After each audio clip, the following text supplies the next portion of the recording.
मित्रों, व्यस्त दिनचर्या के वजह से हम अपने घरों में ठीक से पूजा पाठ भी नहीं कर पाते। ठीक से पूजा पाठ ना होने के वजह से हमें पुण्य की प्राप्ति नहीं हो पाती। मित्रों, क्या आपने कभी सोचा है कि शुद्ध चीजों का नाम लेने से ही हमें पुण्य की प्राप्ति हो सकती है? जी हाँ दोस्तों, आप मार्कंडेय ऋषि को तो जानते होंगे। महर्षि मार्कंडेय भगवान विष्णु और भगवान शिव के परम भक्त थे। महर्षि मार्कंडेय का वर्णन कई पुराणों और ग्रंथों में पाया जाता है। महर्षि ने व्यक्ति के जीवन को सही ढंग से चलाने के लिए और पुण्य प्राप्त करने के लिए मार्कंडेय पुराण में कई नीतियां बताई है। यदि व्यक्ति इनका पालन कर ले तो वे अपनी जीवन शैली में कई लाभ प्राप्त कर सकता है। व्यस्त दिनचर्या होने की वजह से हम न ही ठीक से कर्म कांड कर पाते हैं और न ही देवी देवताओं का पूजा कर पाते हैं।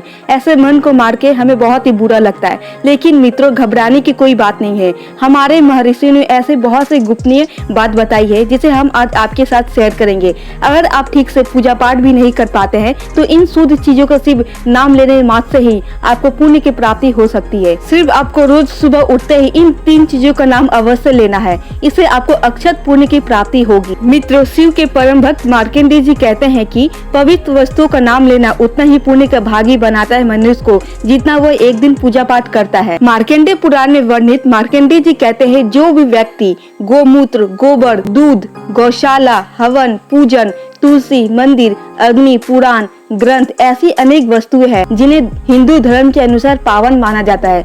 इन वस्तुओं का सेवन करने का बहुत ही महत्व माना जाता है। लेकिन कई लोग ऐसा करने से हिचकिचाते हैं और ऐसा नहीं कर पाते। तो यदि ऐसे लोग केवल इन पवित्र वस्तुओं के नाम ही ले ले तो उन्हें पुण्य की प्राप्ति हो सकती है। लेकिन ध्यान रहे कि इनका उच्चारण करते समय मन में पावन भाव और विचारों का होना भी अति आवश्यक माना जाता है। इससे निश्चय ही शुभ फल मिलता है और अक्षत पुण्य की भी प्राप्ति होती है। मार्कंडेय जी दूसरा उपाय बताते हुए भी ये भी कहते हैं कि सत्पुरुषों यानी विद्वान, ज्ञानी, चरित्रवान और सत्यवादी इंसान हर मनुष्य को अपने जीवन में सफलता पाने के लिए सही राह की जरूरत होती है। मनुष्य को यह सही राह विद्वान या ज्ञानी पुरुष के द्वारा दिखाई जा सकती है। जिस व्यक्ति को सही गलत, अच्छे बुरे, धर्म अधर्म का ज्ञान होता है, हमें उसका आदर करना चाहिए। ऐसे लोगों से बातें करके हम अपने हित की बात जान सकते हैं। मनुष्य को हमेशा ही विद्वान और ज्ञानी लोगों का सम्मान करना चाहिए और उनकी बताई हुई राह पर अवश्य चलना चाहिए। और मार्कंडेय जी ये भी कहते हैं कि कोई भी व्यक्ति अपने जीवन का थोड़ा सा समय निकालकर यदि सत्पुरुषों के साथ बैठकर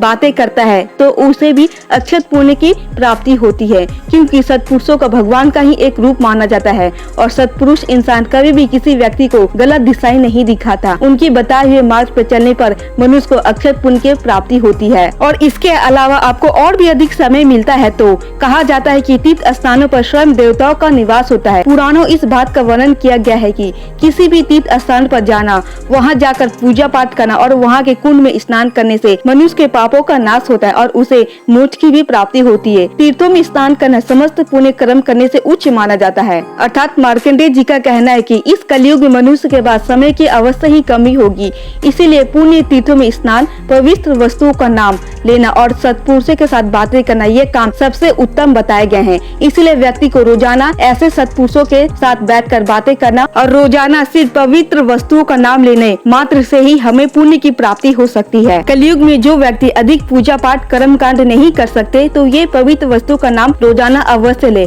उसे भी पुण्य का भागी माना जाएगा। मित्रों, ये वीडियो आपको कैसे लगी? अगर थोड़ी भी आपके काम की लगी तो प्लीज आप मेरे चैनल को सब्सक्राइब कर दे।